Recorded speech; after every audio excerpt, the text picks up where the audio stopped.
Hoy vamos a trabajar en la iglesia de Laodicea. Fueron 7 iglesias, se las recuerdo: Éfeso, Esmirna, Pérgamo, Tiatira, Sardis, Filadelfia y por último la de Laodicea. Era un lugar importante, estaba en medio de otros 3 lugares que 2 de ellos trabajamos, que fue Éfeso, la iglesia de Éfeso, la iglesia de Colosas, que comúnmente la mencionamos, y también está el lugar de Hierápolis. ¿Esto por qué es importante, amada iglesia? Porque los contextos, como hemos visto, es importante para entender cómo el escritor está palmando la realidad allí que vamos a leer. Quien escribe esta carta es el apóstol Juan, inspirado por el Espíritu Santo. ¿Qué más sucedía en este lugar? En este lugar no había agua de forma natural. Entonces el agua venía de Hierápolis y venía muy caliente. Y cuando descendía a ese lugar, el agua estaba tibia. ¿Cómo estaba el agua? Tibia. Es por eso que ahorita vamos a entender lo que el escritor, guiado por el Espíritu Santo, habla. ¿Qué más podemos hablar de esta ciudad? Cosas claves para la prédica.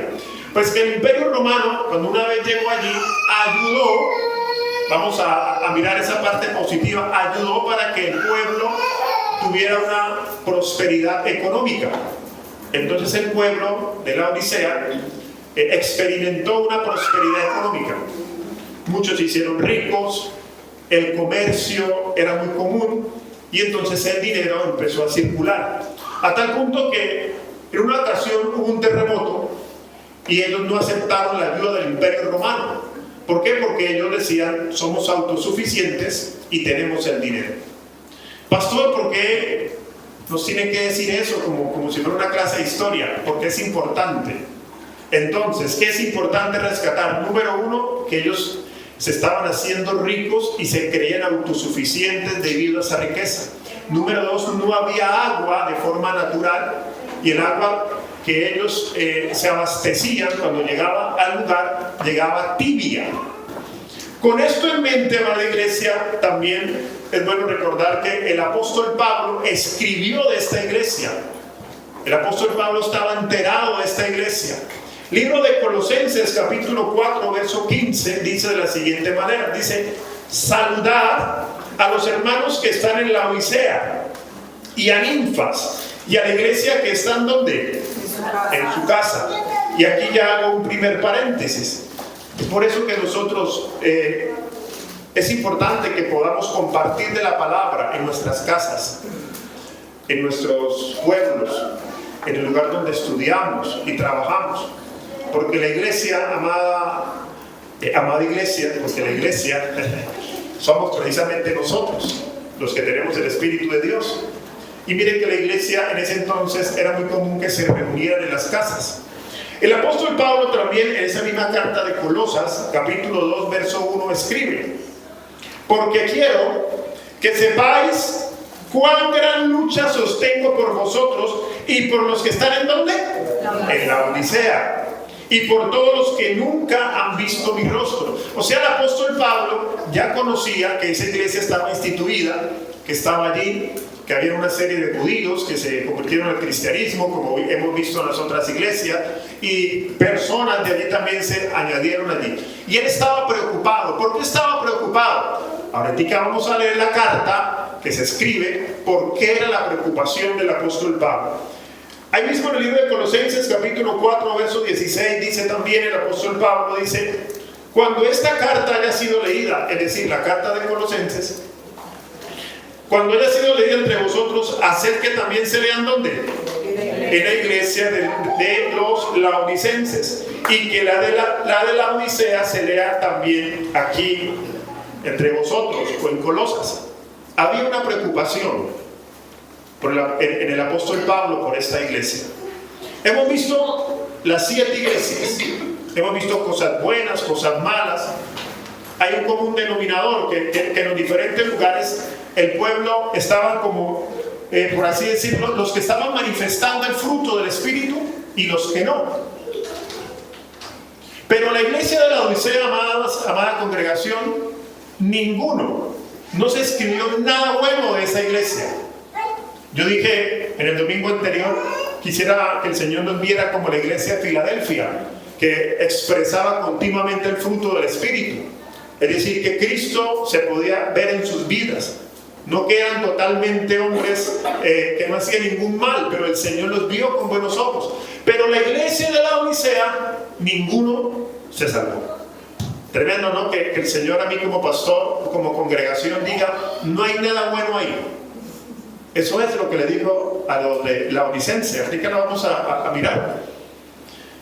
Vamos entonces a revisar esa carta, esas palabras. Apocalipsis capítulo 3, verso 14. Ahora sí iniciemos. ¿Cuál fue el mensaje que el Espíritu Santo habla a la iglesia de la Odisea? Y que continuamente sigue hablando a todo el mundo, a toda la iglesia en general. Y escribe al ángel de la iglesia de la Odisea. El ángel ya dijimos que era el pastor. He aquí el amén, el testigo fiel y verdadero, el principio de la creación de Dios dice esto. Versículo 15. Esta voy a leerlo de corrido y luego vamos a explicarlo.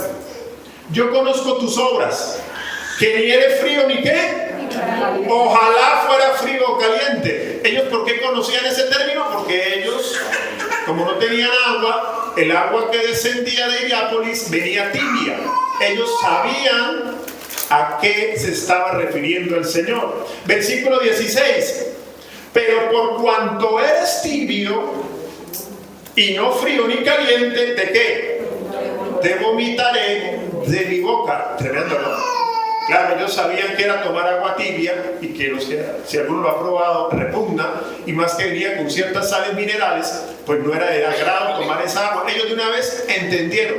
O sea, de una vez yo me imagino que el escalofrío y el estremecimiento cuando esa carta se leyó, en ellos fue algo impactante. Versículo 17, ¿por qué les dice esto? Porque tú dices, ustedes dicen, no yo, ustedes dicen, yo soy rico. Recuerden que ellos experimentaron la riqueza debido al gran comercio, lo dije al principio. Y me he enriquecido y de ninguna cosa tengo necesidad.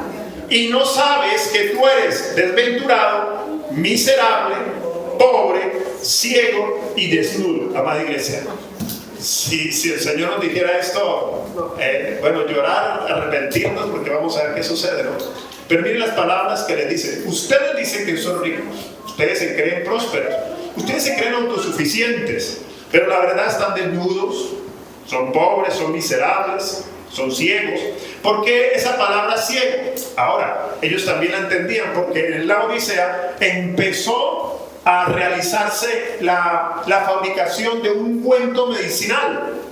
En ese entonces era muy famoso porque las personas que sufrían de la vista, si iban a la Odisea, debido al ungüento que ellos hacían, pues esas personas podían mejorar su vista. Entonces todo eso ellos de una vez lo entendían. Por eso el contexto es importante, porque crea un mejor impacto cuando entendemos. Versículo 18. Por tanto, yo te aconsejo que de mí compres oro refinado en fuego, para que seas como rico. Porque ustedes dicen que son ricos, pero son pobres. Pero si compran de mí el oro refinado, serán ricos. Ahorita explicamos todo eso. Y vestiduras blancas para vestirse. Y que no se descubra la vergüenza de tu desnudez. Y unge tus ojos. Ellos sabían. Unge tus ojos con colirios para que veas. Versículo 19. Yo reprendo y castigo a todos los que amo. ¿A todos los que qué? Los que amo. Sé pues celoso. ¿Y qué me ayuda? Y arrepiéntete. Versículo 20. He aquí, yo estoy a la puerta y llamo. Si alguno oye mi voz y abre la puerta, entraré a él y cenaré con él y él conmigo. Versículo 21. Al que venciere, le daré que se siente conmigo en mi trono, así como yo he vencido y me he sentado con mi Padre en su trono. Versículo 22, como termina todas las cartas a la iglesia. El que tiene oído, oiga lo que el Espíritu dice a las iglesias. ¿Cuál era el problema de los de Laodicense? El orgullo. Ese fue el problema de esa congregación, amada iglesia. Y Las 7 iglesias, cuando exploramos las 7 iglesias, repito, hemos visto lo bueno y lo malo. Y es una exhortación que el Señor hace. ¿Por qué? Porque nos ama, amada iglesia. Porque nos ama. Y como Él nos ama, Él quiere que cada día más nosotros manifestemos su carácter. Amén. Si no hubo nada bueno en esta iglesia, si nosotros cuando leemos, hay 2 versos muy comunes ahí que escuchamos cuando se evangeliza, cuando las personas vienen al Señor, y es: porque ni eres frío ni caliente, porque mueres tibio te vomitaré. Y el otro texto es: yo estoy a la puerta y llamo. Muy bien, cuando uno lee el tema de que ni eres frío ni caliente, por lo tanto te vomitaré, uno puede pensar que vamos a quedar destituidos de su gloria y vamos a perder la salvación. Y yo bien dije que todos, ninguno se salvaba. Luego el Señor no estaba diciendo eso, amada iglesia. Él no está diciendo: les voy a cortar la salvación y les voy a quitar la vida eterna. Él lo que le está diciendo es: lo que ustedes están manifestando, que es un orgullo, yo quiero que se arrepientan, porque yo les he dado una vida diferente. Ustedes tienen otra identidad, no es la identidad que yo les he dado. Por lo tanto, como los amo, les corrijo, y yo quiero que nuevamente el fruto del Espíritu se vea reflejado en su vida. Entonces, primero entender, primero hoy comprender que Él no estaba cortando a los laodicenses. Él no les estaba diciendo: todos perdieron la salvación. Él no estaba diciendo eso. Él les estaba dando una alerta, porque ellos entendían, repito, ellos entendían el lenguaje. Luego ellos sabían que es tomar agua tibia, produce náuseas, incomodidad. Luego ellos ahí sentados, de pronto, cuando escucharon eso, yo creo que si tenían al Espíritu los que estaban ahí, ellos de una vez, su corazón, su alma se compuso, dijo: wow, no vamos bien. Entonces, como el tema central en toda la carta es el orgullo, miremos qué es el orgullo. Coloquemos la imagen. El orgullo, nosotros creo que sabemos qué es, pero vamos a una definición para que en medio de toda la palabra el Espíritu Santo nos vaya ministrando. Dice: el orgullo, soberbia, es una actitud del corazón que coloca al propio yo en el centro, desplazando a Dios y a los demás. No se trata de la satisfacción sana por un trabajo bien hecho, sino de un sentimiento de ¿qué me ayuda? Un sentimiento de autosuficiencia, donde la persona o comunidad cree que no necesita nada ni a nadie. ¿Para qué? Para sostenerse. Recordemos que ellos rechazaron la ayuda del Imperio Romano porque era tanta la riqueza que después de cierto terremoto ellos dijeron: podemos levantar la ciudad. Y no hay nada de malo con eso, amada iglesia, como hemos manifestado. No hay nada de malo con que progresemos económicamente, financieramente. El problema es cuando eso me hace pensar que ya no necesito de nada ni de nadie. Ese fue el problema de ellos. Ese fue el problema de la iglesia de Laodicea. Tú dices que eres rico. Tú dices, pero ¿cómo le dice el Señor? Eres pobre, miserable, desventurado. Amados, tremendo, ¿no? Lo que el Señor les está diciendo allí. El orgullo, cuando toca nuestra puerta, carcome. No me deja entender, me veo superior a los demás, no quiero recibir ayuda, creo que ya todo lo sé, creo que ya alcancé el estatus superior o algo por el estilo. Entonces poder nosotros hoy decir al Señor: yo necesito que tu vida siga en aumento. Amén. Amén. Porque es nuestra continua oración. Mira que el Señor les dice: compra de mí. Vamos a leer ese texto porque yo voy explicando. Verso 18 de Apocalipsis, Dana. Por tanto, vamos a verlo. Por tanto, yo te aconsejo que compres. Bueno, por tanto, yo te aconsejo que de mí compres oro refinado en fuego, para que seas ¿qué? Rico, y vestiduras blancas para vestirte, y que no se descubra la vergüenza de tu desnudez, y unge tus ojos con colirio para que veas. Iglesia, uno se puede pensar, ¿cómo así que yo compro oro refinado? Compre de mí. Es decir, que el Señor está vendiendo oro. Pastor, ¿cuál es el oro que compramos?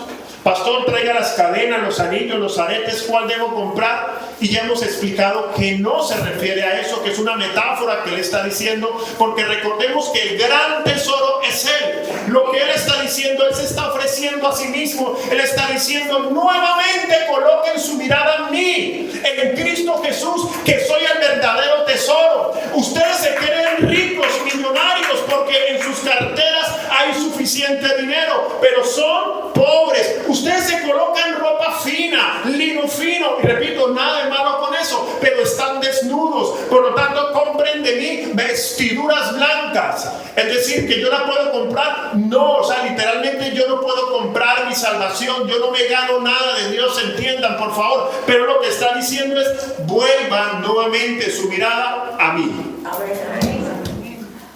Y claro, eso lo podemos hacer los que tenemos el Espíritu de Dios. Porque el que no tiene el Espíritu de Dios, el que no tiene a Cristo, puede sentir cierto remordimiento cuando escucha esto, pero no hay vida en él. Vuelve nuevamente a su estado de ignorancia, de orgullo, autosuficiencia. Pero nosotros, cuando escuchamos esto, podemos decir, Señor, necesito que esa vida nuevamente se manifieste en mí. ¿Cuántos quieren más de esa vida? Amén. Si a tus puertas y a la mía ha tocado el orgullo, el Señor nos está diciendo, yo soy el verdadero tesoro, y si tienes el tesoro eres rico. Yo soy la vestidura blanca, y si te vistes de mí, mi santidad será tu santidad, mi fruto será tu fruto, mi paz será tu paz. Amén, amada iglesia. Entonces entender que eso yo no lo puedo comprar. Utiliza ese término para entender. Ellos estaban entendiendo, como creo yo y quiero que el Espíritu Santo nos haga entender. Miremos algunas características del orgullo. Encontré 5, pudiéramos escribir más. Coloquemos allí la imagen, hablando del orgullo. Número 1, una autosuficiencia radical. Cree que todo lo que tiene lo ha logrado y es por su propio mérito. No necesito ayuda de nadie, ni siquiera de Dios. Ese es un orgullo, una autosuficiencia radical. Cuando nosotros nos convertimos al Señor, cuando Él nos escoge, porque es Él el que nos escoge, en algún momento podemos llegar a sus pies con algún faltante, sea económico, sea un problema familiar, sea alguna enfermedad. Y una vez el Señor me ayuda a salir de ahí, porque el Señor tiene todo ese poder, como hoy cantábamos, como hoy se ministraba, Él me ayuda a salir de ahí. Yo puedo pensar que una vez como cuando que yo veo que todo como que va bien, yo puedo pensar, no, es que yo me lo merecía. Es que yo canté más que el que estaba a mi lado ese día. Es que yo soy de cierta familia. Es que yo, pues la verdad soy de mejor prestigio, tengo más reconocimiento, más talento, más estudio. Esa es una autosuficiencia radical. Cuando yo digo no necesito de nada, ni de nadie, ni de Dios. Por lo menos los que estamos acá, insisto, como tenemos a Cristo, sabemos la necesidad de Dios que tenemos continuamente. ¿Aló? El que no tiene a Cristo, repito, vendrá remordimiento, mas no arrepentimiento. Porque solamente los que estamos en Cristo Jesús podemos experimentar la vida que me lleva a ese arrepentimiento. ¿Aló? Otra característica cuando el orgullo está en mí, dice, ceguera a la propia condición. Es incapaz de ver sus propios fallos y debilidades. Cree estar en una posición de plenitud, mientras que espiritualmente o moralmente se encuentra en ruina. Los de Laodicenses creían que ya tenían a Cristo, los que habían creído en Él obviamente, y creían que ya tenían plenitud. Note, y por eso inicié que el apóstol Pablo les hace leer la carta de Colosenses. ¿Por qué? Porque la carta de Colosenses es una carta donde habla de la plenitud que tenemos en Cristo Jesús. Es allí donde el apóstol Pablo dice que en Cristo estamos completos. Luego él por eso escribió: estoy preocupado por esa iglesia. Ahora entendemos por qué. Porque al parecer a él le dijeron que los laodicenses, su orgullo lo llevó a pensar que lo que han logrado es por sus propias fuerzas. Me lo gané, me lo merezco, no necesito ayuda de nadie. Y por eso ese orgullo me hace pensar que ya estoy pleno, pero no por la ayuda o no por la provisión de Dios, que es que Él me provee de esa vida, la vida del Espíritu, sino que yo soy pleno y me siento completo porque mis necesidades naturales, escúchenme, porque creo que mis necesidades naturales, como ya están abastecidas, yo me creo completo en eso. Es decir, yo ya tengo buena comida, yo ya tengo buen trabajo, yo ya visto bien, yo no necesito nada ni de las personas de afuera que me ayuden, pero tampoco de Dios, porque yo creo que yo me lo he ganado con mis propias fuerzas. Por eso el apóstol Pablo hace leer la carta de Colosas, para que ellos entendieran. Colosenses tenía un problema, la iglesia de Colosas tenía un problema, que ellos, algunos de los que habían creído en Cristo, estaban siendo seducidos por los gnósticos. Y los gnósticos hablan de niveles, y que esos niveles se ganan para llegar a un ser supremo. Y el Señor, por medio de Pablo, les desbarata esa conjetura y les dice: no, eso no se trata de niveles. El que tiene a Cristo tiene la plenitud. El que tiene a Cristo está completo en Él. El que tiene a Cristo tiene la vida. El que tiene a Cristo verdaderamente experimenta el gozo. Esa misma carta se leyó en la iglesia de la Odisea. Al parecer no lo habían entendido muy bien. Otra tercera característica del orgulloso: comparación y desprecio hacia otros. Mide su valor bajando a los demás. Se siente superior a quienes lo rodean y juzga con dureza las faltas ajenas. Voy a volver a repetir eso.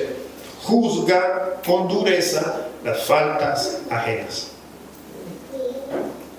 Cuando el Señor estaba en vida, cuando Jesucristo estaba en vida, frente a los fariseos, saduceos, escribas, les dijo lo siguiente.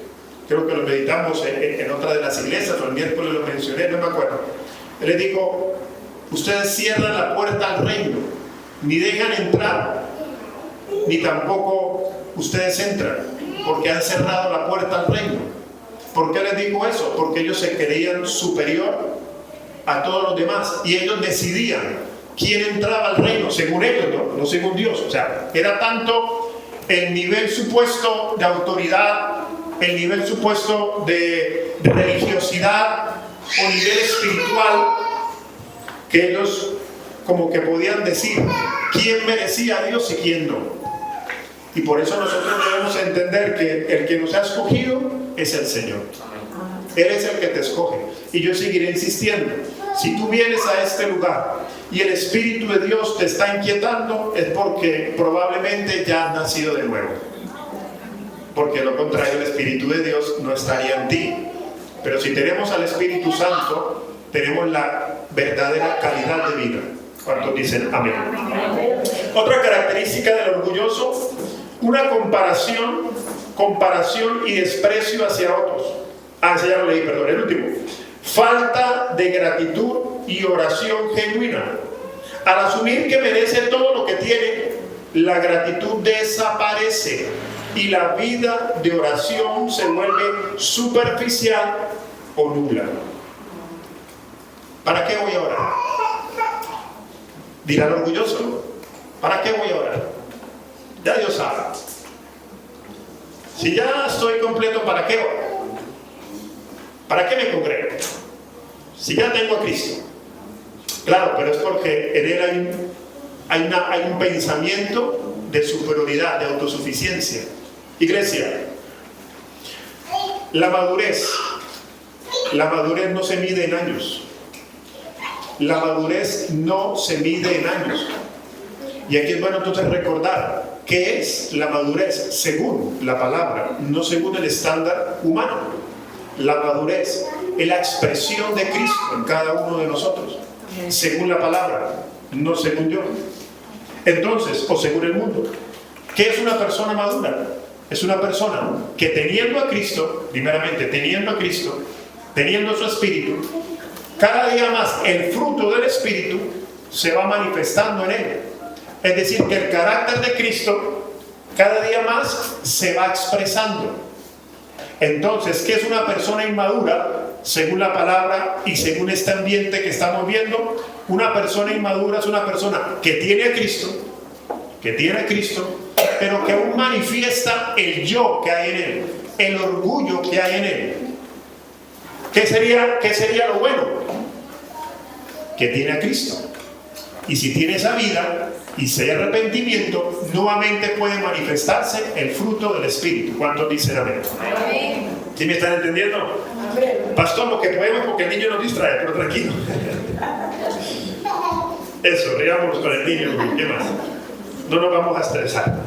Iglesia, el fruto del Espíritu Santo, a medida que se va reflejando, nos va dando esa madurez. Por eso yo no puedo decir, porque ya soy pastor, porque tengo una congregación, ya soy más maduro, porque me congrego más, porque tengo más años que otro, yo soy más maduro. No, amada iglesia. Todo eso cuenta, suma en este crecimiento, claro que sí. Todo eso nos va ayudando. Pero muy bien, cuando el mismo apóstol Pablo confronta a la iglesia de Corinto, vamos a esperar que el niño vaya a clase. Cuando el apóstol Pablo confronta a la iglesia de Corinto, porque unos se creían más porque eran de Pablo, otros de Apolo, otros de Cefas, decían yo soy de Pablo, yo soy de Apolo, yo soy de Cefas. El mismo apóstol Pablo llegó y dijo, ¿qué es esa manifestación de orgullo y de la carne que ustedes tienen?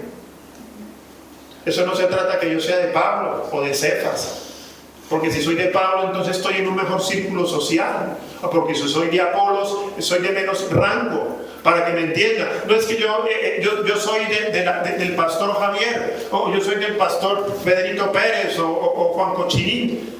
El apóstol Pablo dijo no. Ni el que es ni Apolo, él mismo dijo, ni Pablo, ni Apolo, ni Cefa, ni Javier, es nadie. Aquí verdaderamente el que hay crecimiento en Dios. Amén. Él lo deja claro. Entonces mire que es un lenguaje que entonces uno puede decir, bueno, entonces me congrego, no me congrego, estudio, no leo la palabra. No es eso, el carnal dice eso. Es para poder nosotros aterrizar. Que no podemos sentirnos orgullosos o autosuficientes porque ya he alcanzado una medida de esa fe, sino que teniendo esa medida de esa fe, la aprovecho, la disfruto, pero que sepamos que la fuente es inagotable y siempre hay más. Amén. ¿Aló? Amén. Santiago capítulo 4 verso 6 dice así, hablando de ese orgullo. Pero Él da mayor gracia. ¿Él da mayor qué? Gracia. O sea, la vida de Cristo, la vida abundante, pero Él da mayor gracia. Por eso dice, Dios resiste a los soberbios y da gracia a los humildes. O sea, yo sigo dando mi vida al humilde. Yo sigo dando mi vida al que tiene esa vida. Yo sigo dando mi vida al que ha entendido el propósito. ¿Cuántos hemos entendido el propósito? Amén. Pues viene para ti y para mí mucha gracia. Amén. Aleluya. ¿Qué es gracia? Es un buen inmerecido.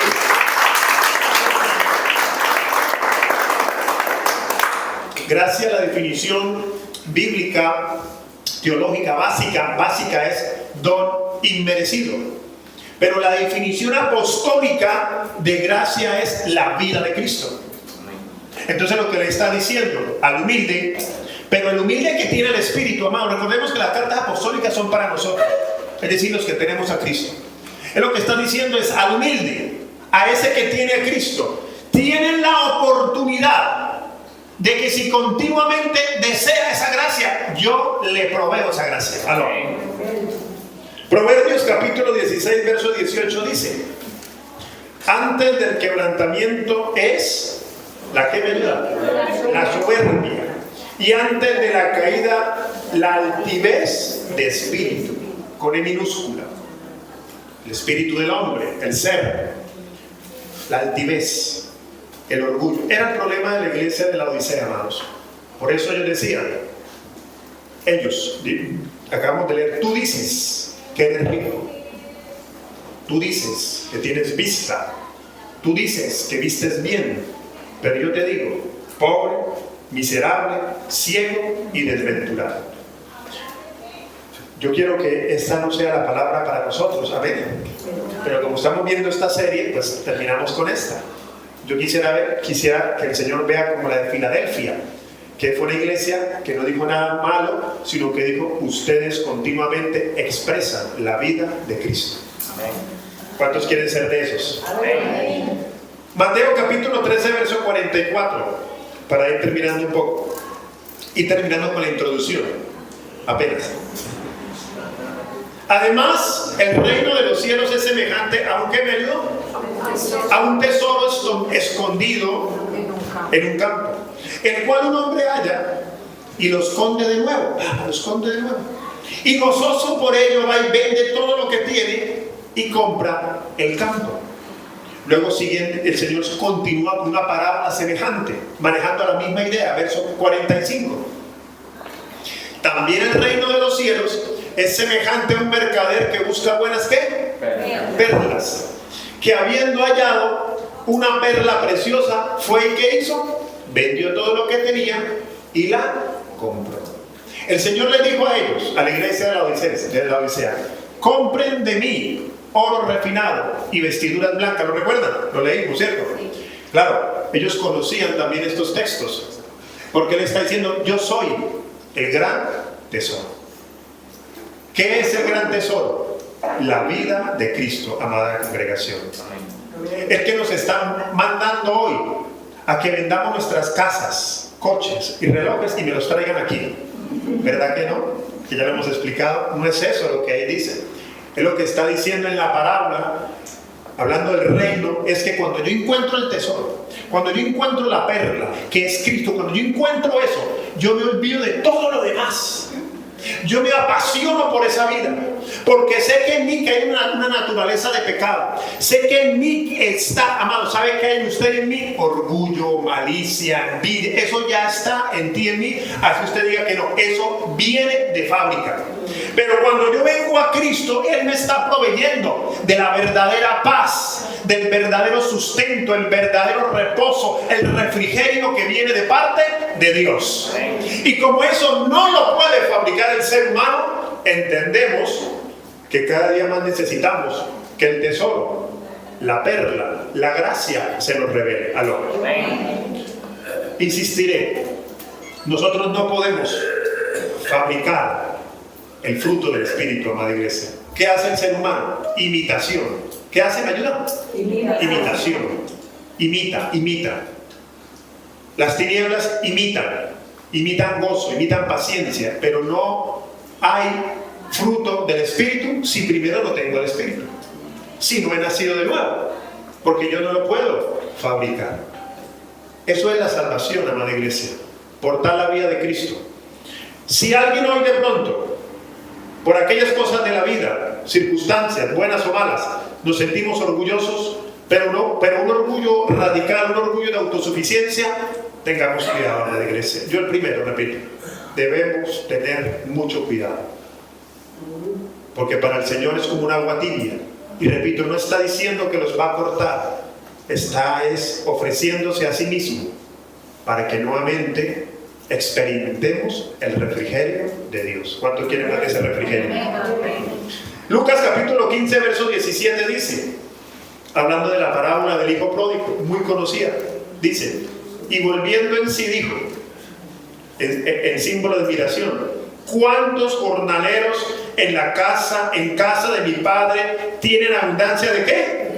De pan, y yo aquí perezco de hambre. Los que estuvieron el miércoles parafraseé ese texto, pero hoy traje la cita bíblica. El hijo pródigo, que es otra parábola, hablando de lo mismo, del reino de Dios. Cristo revelándose y explicándoles un poco a ellos, quiere decir que el hijo pródigo somos tú y yo, que cuando nos desviamos del camino, tenemos esa capacidad de decir, volver en sí. Digo conmigo, volver en sí.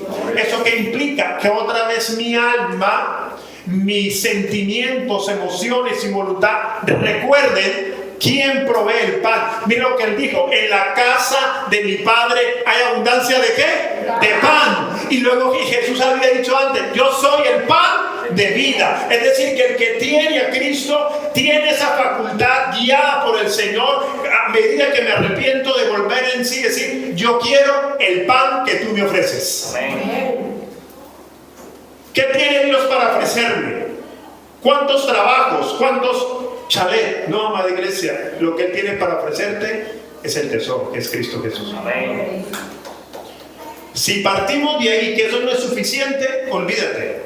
Todo lo demás que lo podemos adquirir con buena administración, con buen trabajo, con esfuerzo, disciplina, igual que el que no tiene a Dios.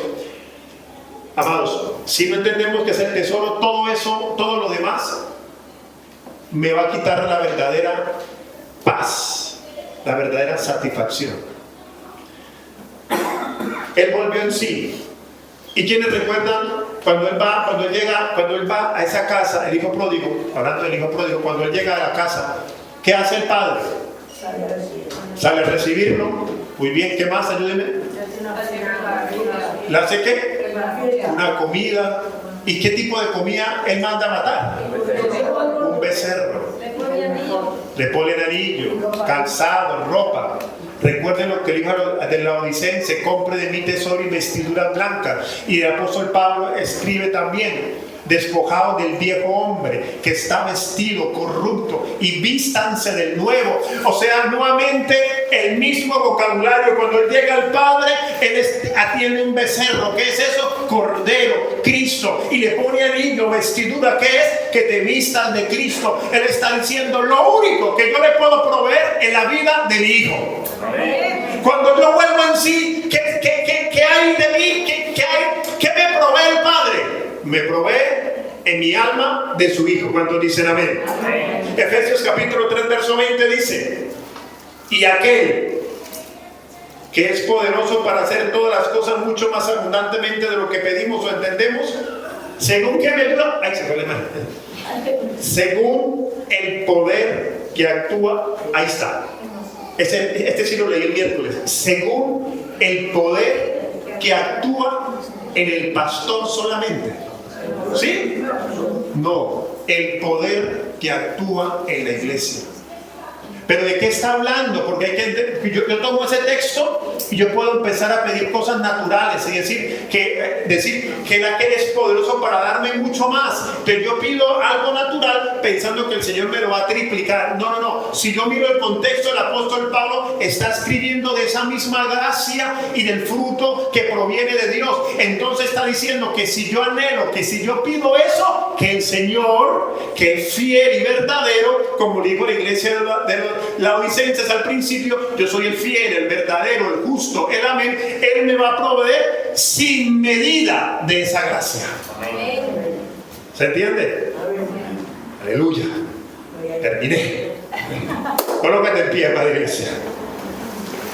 Aleluya. Coloquemos allí el título nuevamente para orar.